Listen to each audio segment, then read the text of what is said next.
Good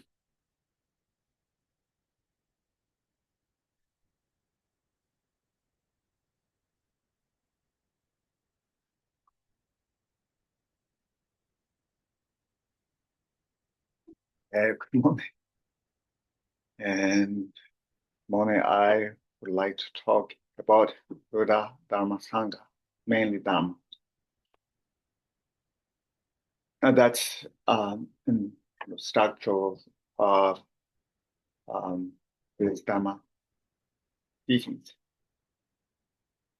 Buddha, I think we all know, great master, right? Over 2,500 years had been in, was born in the border of Nepal in India, called Lumbini. Right now, it's a part of Nepal. And then he grew up there later, and he took spiritual path and in India, and looking for a remedy of the suffering. And then he saw the remedies within. It's not external something.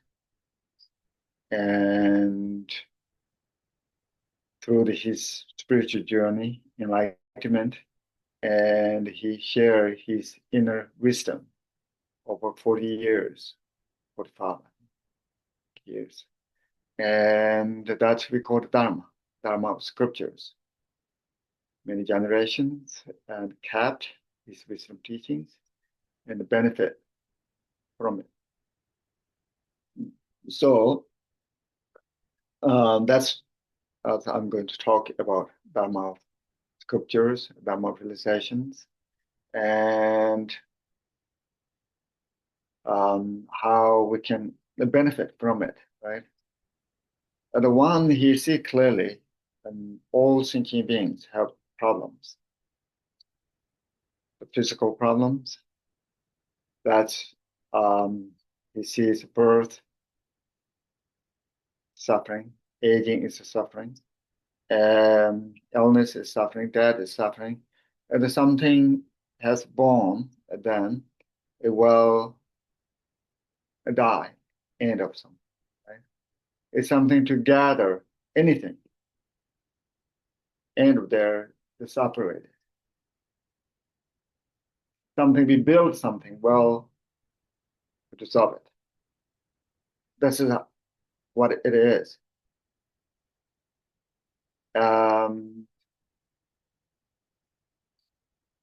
So then everything is impermanent, right? He taught a lot about impermanence. And we are living in this world as guests. And our life is temporary, impermanence. And whether if you realize or not, or accept or not, this is what it is. As we are learning from Buddha's teaching, then we should understand this reality. It's very important. Without understanding the reality, there is no way we can escape the suffering. A lot of the problems is based on the misperceptions, misunderstanding. That's the point. We should learn wise, like Shakyamuni Buddha's teaching, right? Even though it's a little bit harder to understand because our senses, our mind is kind of deluded. We don't see the clearly where things are, where things appears. And it makes confused. And something we hold on, grasp, and fix it, and so on, it will make worse in our life. Try to fix the problems external something, the real cost of the problems internal, particularly in our mind. Those is we have to carefully think about it, right? Of course, although his teachings always saying that you don't have to blame, faith, his teachings. His teaching is talking about truth, but at the same time, it's based on the reasonings, not follow a blind faith. It could be faith is a good thing, but sometimes blind faith could be lead in the wrong directions, right? That's why he says that, oh, um, you should, we should have intelligent faith. That means faith based on reasonings. Yeah, reasonings. And this is very important. And everything, most his teachings based on the reasonings. Some his teachings, not always based on the reasonings, because just a need for that moment for the disciples, right? And we call it provisional, the teachings. And so for example, he says that, oh, there's Papskandas, there's self that carrying this Papskandas. Sometimes he says, no, there's no self. The self permanent, truly exists something. Even the skanda itself does not exist, and so forth. But what I'm pointing here is that the Buddha's teaching is wise, vast, and profound, and we as kind of admire and following his teachings, then first we have to study about the teaching of the Buddha. And when we say a teaching of the Buddha, then it's, as already mentioned, it's vast. The topic like impermanence. Impermanence is always within and above life and everything. If you look at one's as body in families, friends, any situations, particularly in one's mind, it's always changing. Nothing stable as a singular something. It's momentarily changing. And if we realize that impermanence, then that's Dharma realization. It's beneficial. And so,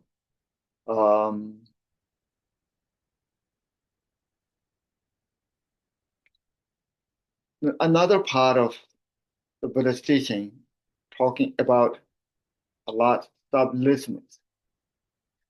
It's usually when we look at those meanings, be meaningless, right? If you didn't study about those topics. But this is the crucial, very important, even though we don't agree immediately. But if you carefully think about it, those topics, then it has a profound meanings. And that meaning is very, very helpful if we understand. And the self, relatively, it exists. Like the house, right? It built bricks, wood, or whatever materials, lots of things put it together and formed the house. It relatively exists. If you look at it carefully, part of that build the house is not house. Every brick, walls is not house. Ceiling itself is not house. And just, many things put it together it formed the house. Similar, the self is we hold it on very cherishly, right? Tight, and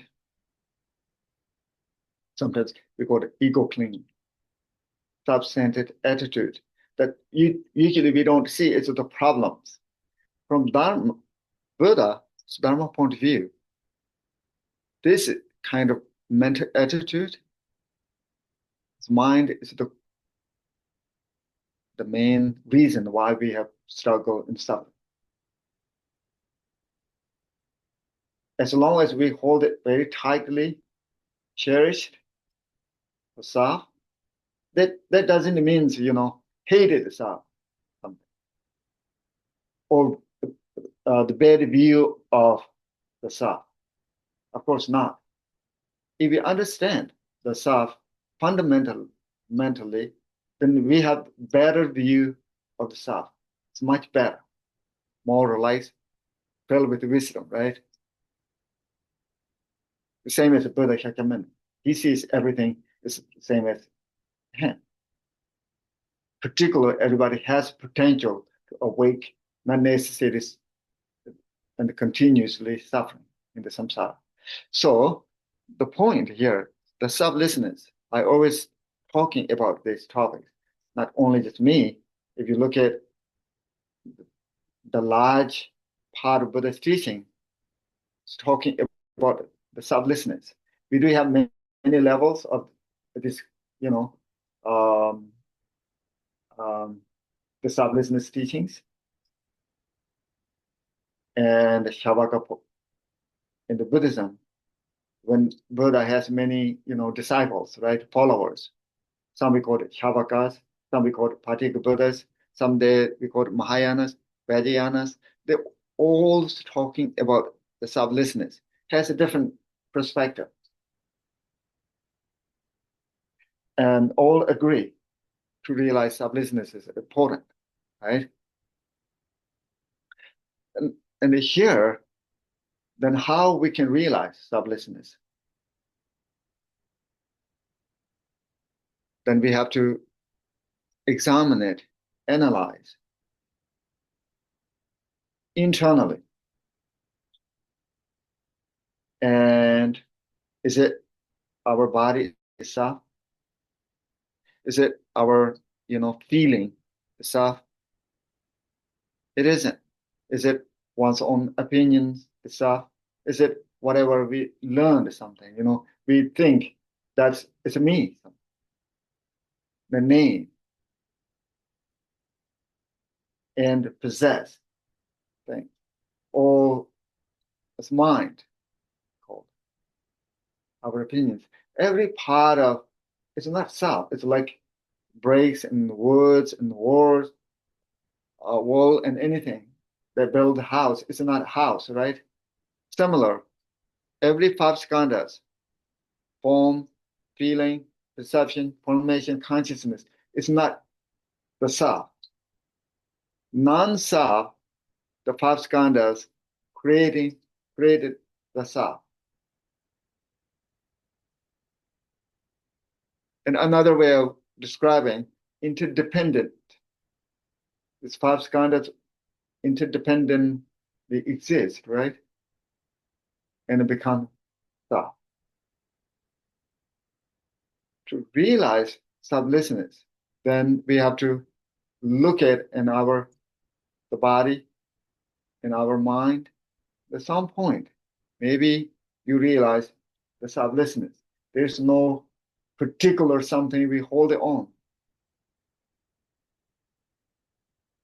You can't find that hold it me in the legs, in the arms, in the inner organs, at the head, any places. And if you think there's something internally permanent, some people call it soul, something, or whatever we think. And the Buddha and Buddhism, particularly Mahayana, say that, or you should investigate it. Don't blame, just believe it something.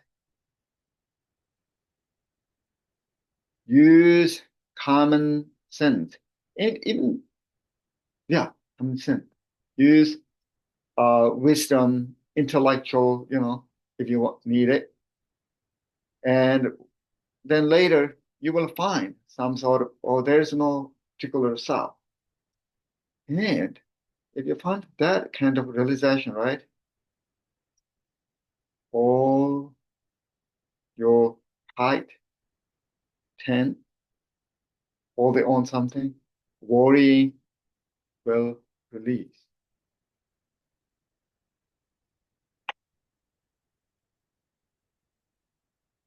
And there's there's not something we hold it on cherishly and worried something. It's not there.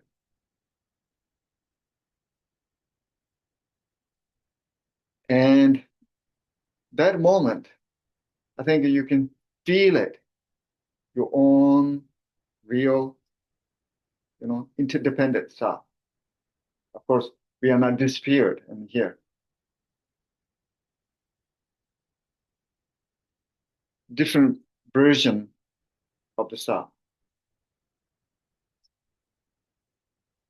And that's as you can look at it that way, right?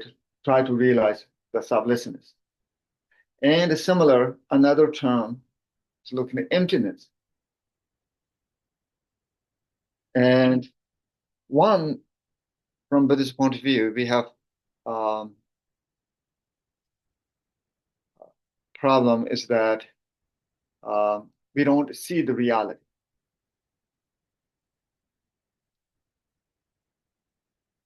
That means that reality is emptiness.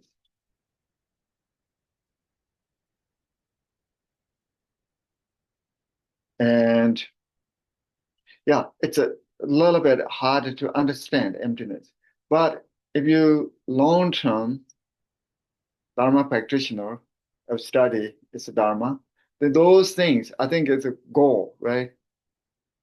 Really, we want to know the reality. That's a great masters of the in the past, like Shakyamuni Buddha, or talking about if you want to make it better in our life, then we have to know this, the nature of reality. Sometimes we call it nature of mind or nature of anything. Without understanding nature of reality, there is no way we can completely um, free from the suffering. Even the temporarily, if we fit it in our mind, habitual patterns, we already have it. To feel like it temporarily is helping, right? Like alcoholics, if they drink something temporarily, it feel like uh, right, right thing. And continuously doing that, it makes worse. Similar, our we already have the patterns that fix it and the grasping something, and it we add it further, then it's become getting worse and worse. That's why people have lots of suffering, right? Physical problem, mental problem, particularly mental. It's Dharma is a medicine for the mind. Then how it works? And yeah, we have to understand our mind. And our mind, it's a general understanding, right? Awareness and aware of phenomena or self and understand. And that kind of mind, if you look at, it's very hard to find. Some people think, oh, this is brain. Buddhism point of view, it's not brain. Mind use our brain, mind use our heart, mind use the whole body. mind doesn't have any characteristics itself, like male, female, or anything. All human beings or animals or others beings. Mind doesn't have that. Just it's pure awareness, right? But mind worked with this physical body, which is now as human being, if we accumulated negative karma or positive karma, whatever we do, that footprint in the mind, alaya, in general, is mind, and that's later effect. Buddhism believe cause and effect. That's how everything works. There's no, accidentally something appears. Whatever you feel it, experience it, and anything, it must involve the causes and conditions. So, and our mind is now, as a human being, this body is hosting in our mind. So that mind is relatively, right? Mind. And then we have to know that mind. Mind, as I already mentioned, if you really carefully look at mind itself, it's very hard to find what it is. It doesn't have size. It doesn't have shapes. It doesn't have any colors, locations. But at the same time, it's not nothing. You understand awareness. Awareness itself is emptiness. That part we call emptiness. At the same time, it's awareness, like a space, right? It doesn't have shapes, color, size, anything. If you understand this, then you transcend characteristics. Exist, non-exist, both, neither. Those terms we use a lot in the Dharma teachings. If you studied everything, then it has meanings. It makes sense. Particular if you really look at inwardly and try to meditate or try to find something, right? Then, yeah, it makes sense. The nature of reality is transcends, exist, non-exist, both and neither. But relatively those exist. It's not contradict, actually. And relative this phenomena is a gate into the understanding the nature of reality, right? Absolute truth. And here, so now relative our mind is awareness, and that's sometimes we grasping, fixating. There's nothing truly exists itself, but we hold it on as me. That's the root of the problems. And then hold it as a permanent view. It's same as yesterday, today, tomorrow, that's me. There's no such truly exist, the same as yesterday, today, tomorrow, right? Everything is different. Time is different. Locations are different. Yeah.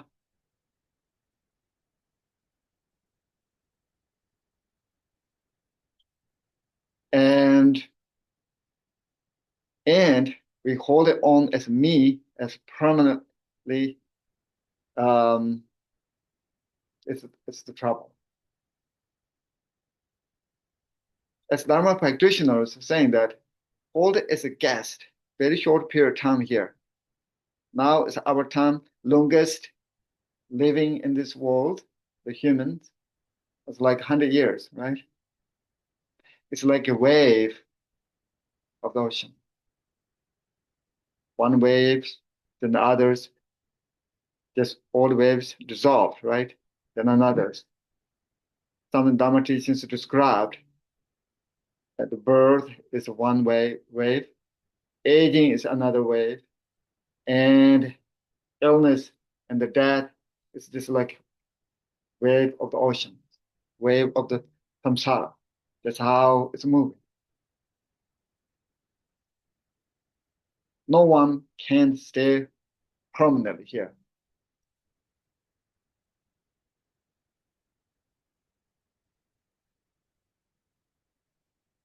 And as long as we live here, if you have the ability to help others, then the Buddha's recommended, wise great beings says that please, you should help others. If you don't have ability to help others physically or mentally or verbally, any form of activities, then says, please don't lay, please says that don't lay harm others intentionally, right? Harming others. That's just a kind of basic rule of the Buddha Dharma. And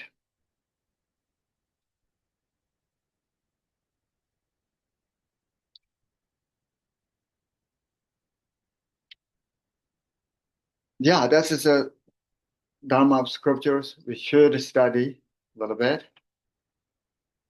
and then try to gain the Dharma of realization. And if we have the Dharma of realization, I said realization means sometimes we have to understand what we are talking about, realization. Of course, realization that we can talk about compassion, loving kindness, or bodhicitta. It's all realizations. Bodhicitta is a kind of combination of wisdom and the loving kindness, right? Compassion, wisdom, compassion, and it's bodhicitta. And those is a very crucial, important. Someone who has this, and we says that that is a wealth of the mind.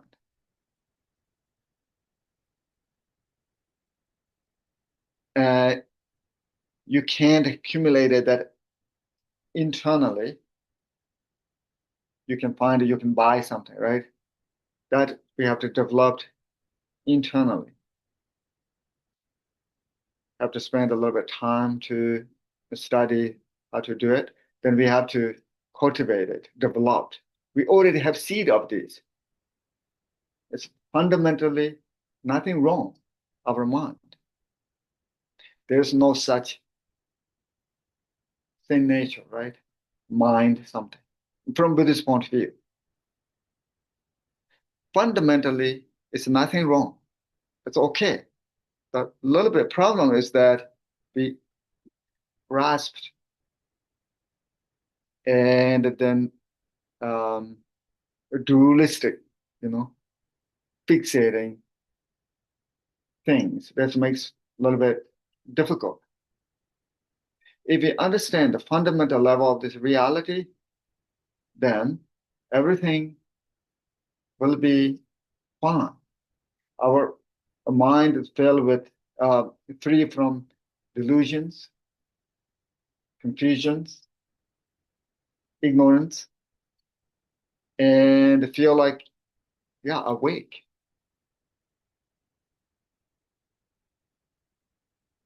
And you grounded, more relaxed, more wakeful, right? Less confusion. And at some point, just the joy, joy being just self,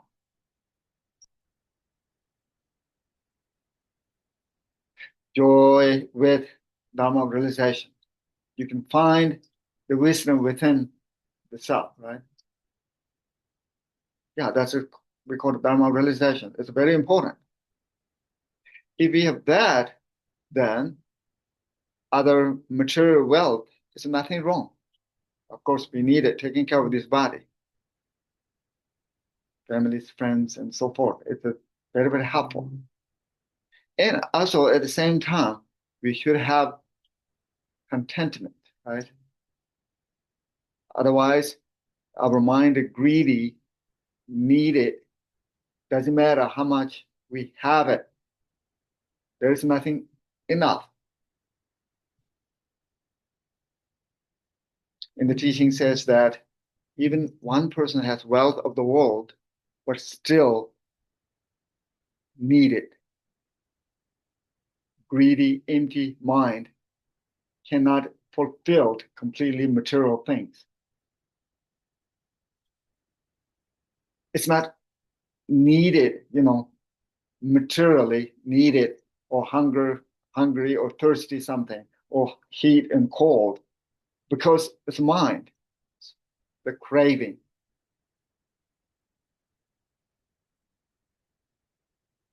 If we go that directions, then from Dharma point of view, we lose purpose for the life.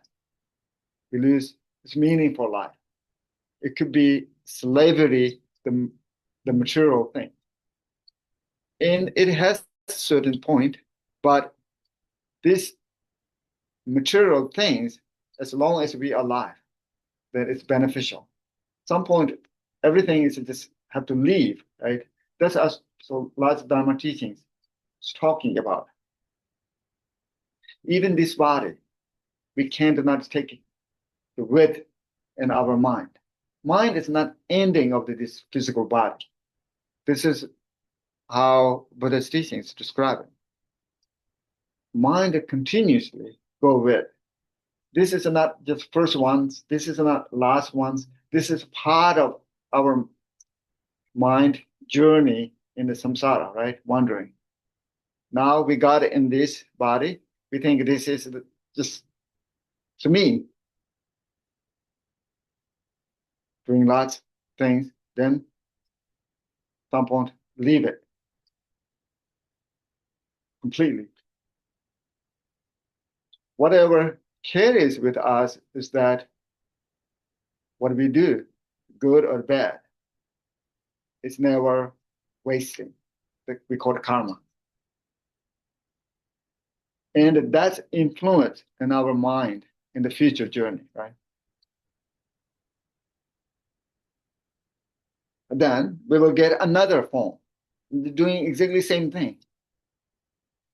Outside of this samsara, like Buddha Shakyamuni, Greek bodhisattvas, and look at us, what we do is they're confused.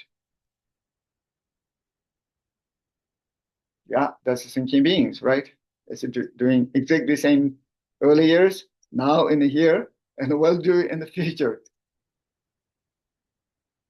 It's like child playing, build, puzzle, something. And when they do well and happy, and when they do not well, is sad and struggle something, they see the same thing. And in our samsaric world, it has a meaning, like even insects and other creatures, they're doing something. When we look at it's why they're busy around and carrying some things, doing, but in their world, they're doing something. Has meaning. But for outside of this, it doesn't have any meanings, right? Similar, awakened ones look at us, the last things, we are wasting time. And it's saying that, that's just a kind of, in the Dharma teachings. The point here is that we should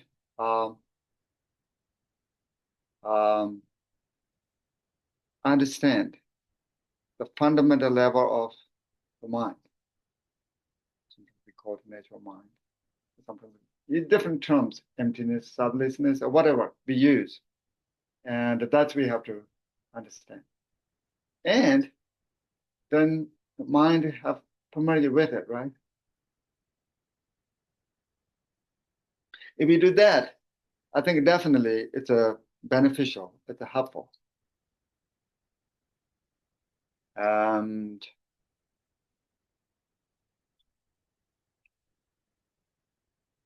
if you have Dharma realization, then I think you have something very precious you can rely on that one's own realization.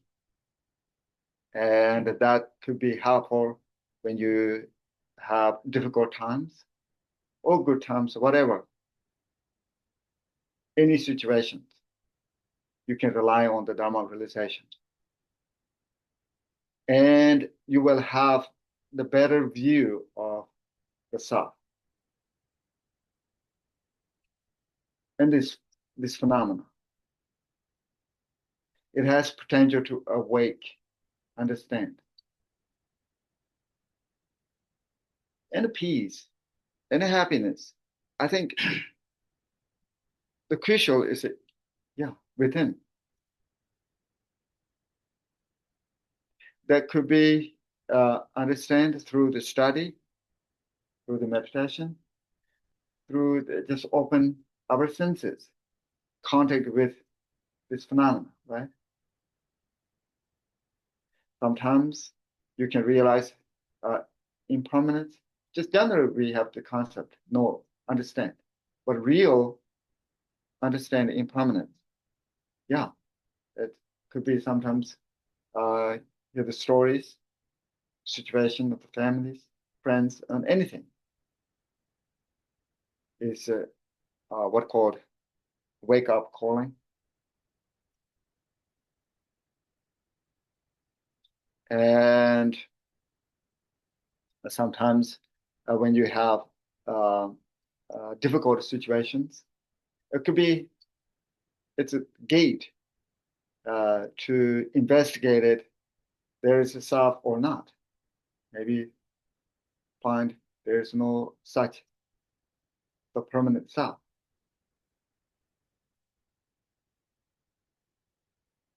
That we holding on, worried or something. Maybe not there. It gives sense of a lot of freedoms, right? And spend a little bit of time with one's own awareness, not always chasing with this phenomena that what we seeing things or hearing something or taste or smell those gates we triggered our mind to go with this thing. If we build strong these patterns, that's just in the Dharma teaches warning, right? We always does this. And then mind chasing this object. Or if I have this, then I will be okay. If I have this, I will be okay. When we see something and then chasing that. When we hearing something, chasing this mind.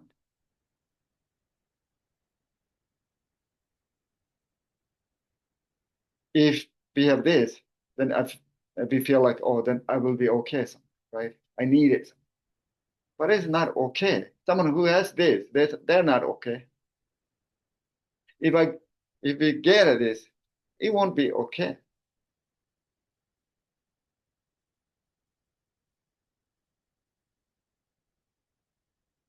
Problems build the patterns, gives cost of the suffering. As Dharma practitioners, should cut off this craving, too much craving. It's just general. We are living in the samsara. Of course, we have to engage this phenomena.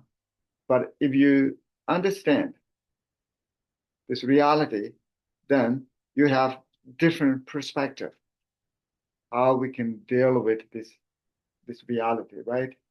Much better way. Less too much grasping. If you do that, I think definitely it will help. It will help.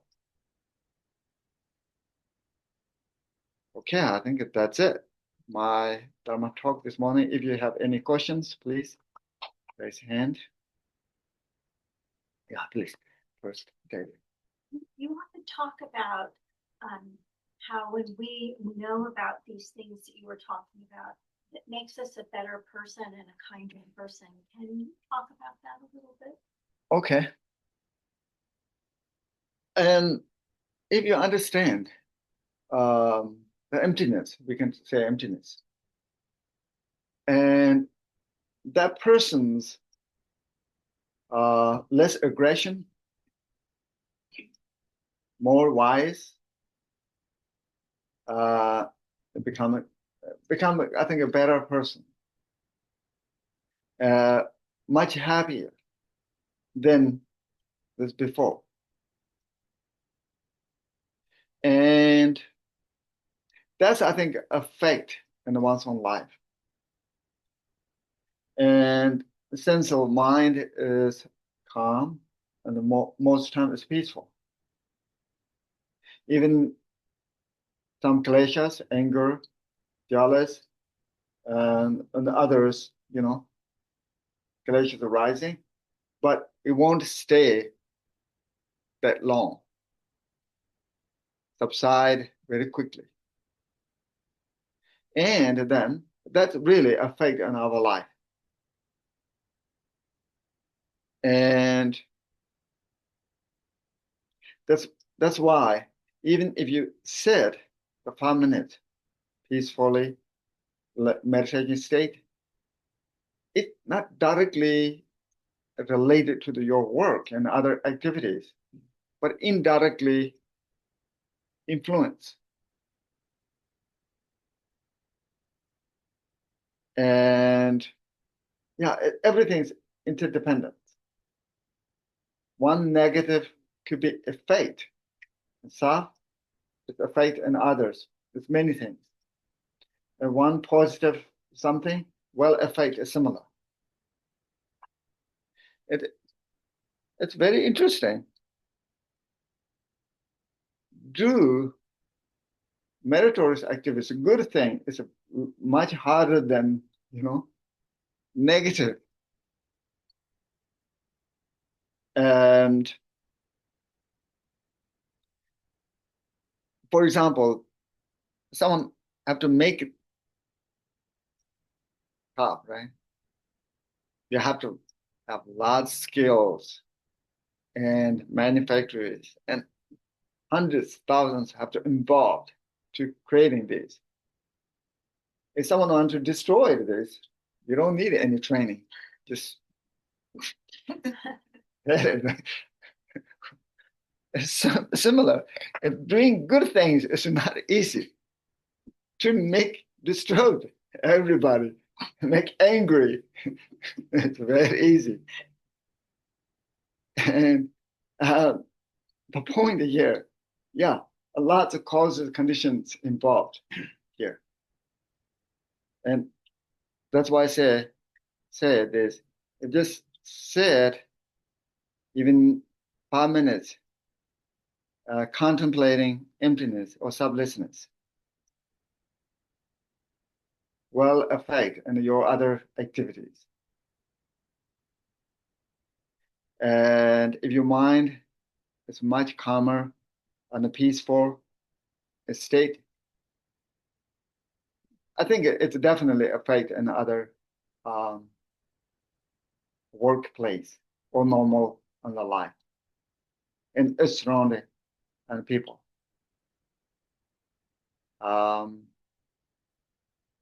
Yeah, indirectly it's benefit. And definitely many things we don't see. We just see it in here, very short, area. And like someone, Shakyamuni Buddha, for example, he sees long distance. one cause will affect even in thousands of years later.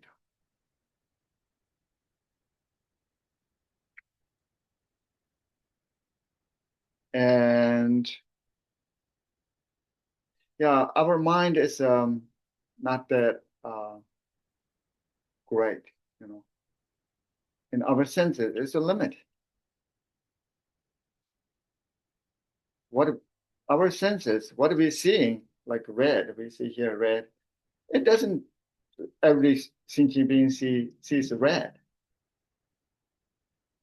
That's just like our eyes and the light and certain things involved. We see like red.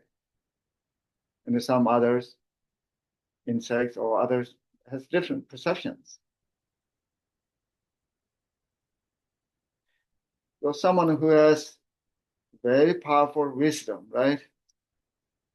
Then much stronger than us, they see it differently, this cause and effect.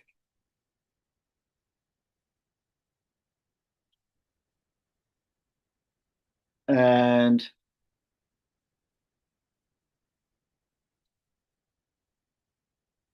yeah, so yeah, definitely every our actions will affect in our life in the future.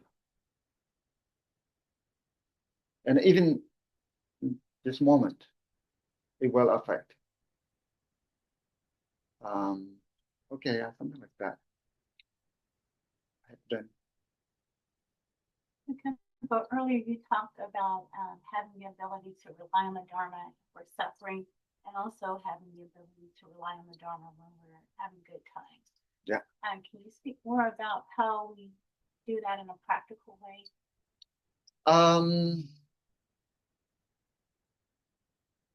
A practical way. I mean that sometimes if we, obviously if we're sick, then we're reaching for stuff. Okay, okay. To help alleviate us. Sure. But when we're having good fortune, we sometimes just forget all about our practices and things. Yeah, that's right. So how do we consistently center our lives around the Dharma, regardless Sure. of good or bad? Sure. Here, there's a life is like the weather, right? It's always changing. Sometimes as we have good things occur, sometimes bad things happen. And our mind is similar, not always the same, right? Sometimes happy, sometimes it's unhappy. And the light sometimes go up, which means everything go well, doing well, physically, mentally, and financially, whatever. Sometimes everything is down, go down. And as Dharma practitioners, if we go with this kind of external conditions, our mind is challenged. That's why, as much as possible, cut the grasping and chasing this external phenomena that I'm using. And it's too much balance.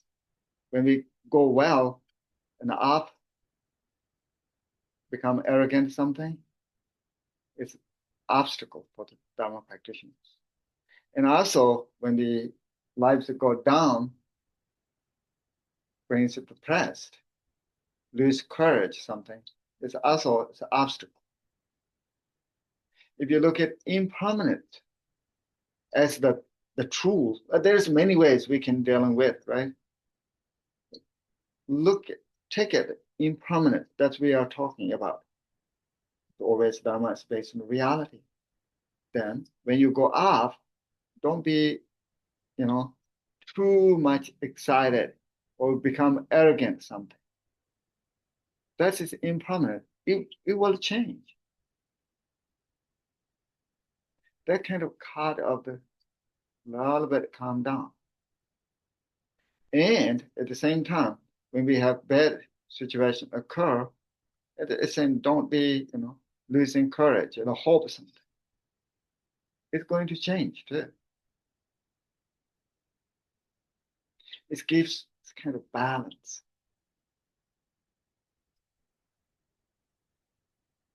And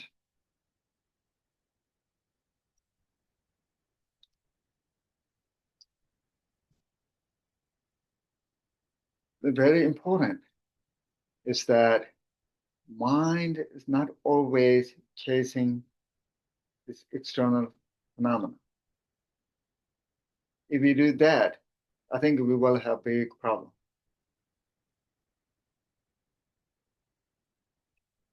As Dharma practitioners, mind bring back in the body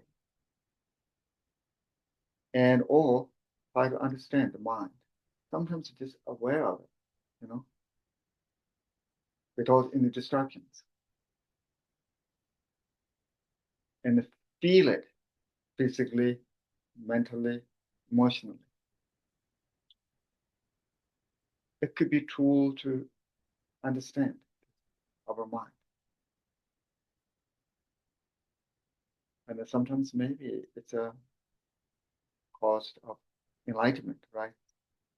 Enlightenment means that just you understand it completely your mind, totally. Thoughts and emotions not disturbing because it's just temporary.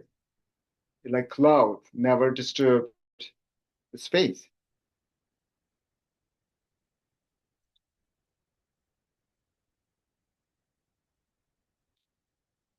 It's rising and ceasing. It's naturally. But the problem usually we don't see it that way because we don't have realization, right? It just automatically does kind of wasting. As Dharma practitioner, one who understands this, then there's liberation always going on.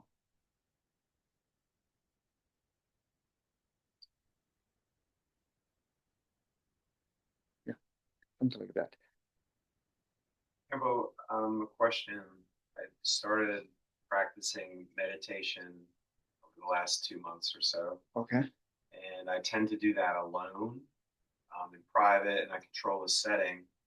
But I've been listening to some Dharma practitioners, and they spoke to the measurable benefit to meditating while in public or meditating while engaging with people, Okay. and not just meditating on your own. Okay. Is that something that you have insight to or perspective on? Yeah, I think it depends. Different persons' capabilities, right? Most, I think, people have a little bit harder to meditate in the public. Because our mind is so weak, right? Which means easy to distract it. And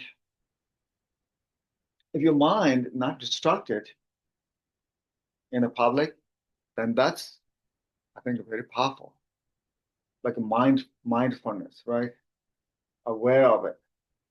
And if you are real great meditators, if you understand the fundamental level of this mind and being with it long period of time, you understand this, right? Then whatever you engage, you are not departed from that. Of course, never ever departed in that reality. At the same time, you realize this and do other activities. It's not disturbing. If you have that realization, definitely you can meditate in the public or engage any other activities. Won't disturb your mind. Your mind is within this, you know, emptiness. I understand this. It's never departed. It's always it's there.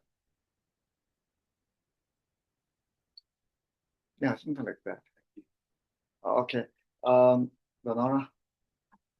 I've heard some of the great masters talking about meditation, and they emphasize the post-meditation state. Okay. And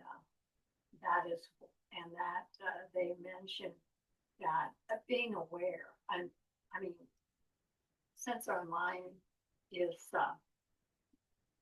pure and it's luminous, and since our mind, since suffering is caused from grasping and being not That's right. understanding reality, the nature of reality, not reality, but the nature of reality, whatever the difference is. My question then is that the techniques that you used for post-meditation, would it not be paying attention to what's going on in your mind in public or whatever you're Okay. feeling? When negative feelings arise, then you look at them and don't try to push them away, but you just stay with them and they will go. But eventually, I mean, they will go, but if you push them away, they seem to stay within you. That impact is staying by the body. So are there other practices, well, like doing mantras, for instance, when in post-meditation in public, would that not be something that we could do? Or saying metta for someone we see who obviously is suffering, and those types of things are those types of post. Okay, here, as I already mentioned, it's a depend individuals, individuals, the Dharma activities. We are talking about Dharma here. We can't say, oh, this is the definite, it's best for everyone. There's no such thing that one thing or one behaviors, whatever, one Dharma for best for everything, right? This Dharma is like a medicine. It depends, the illness and individuals, the problems. And the Yanner and here saying that if you mind is stabilized, and not much distracted while you meditate, right? You have meditation experience, good meditation experience, and your kleshas cool down, and you have Dharma realization. Then that in the post meditation, you engage in other activities and use like mindfulness and heedfulness. And for example, like eating. If you eat with mindfulness, then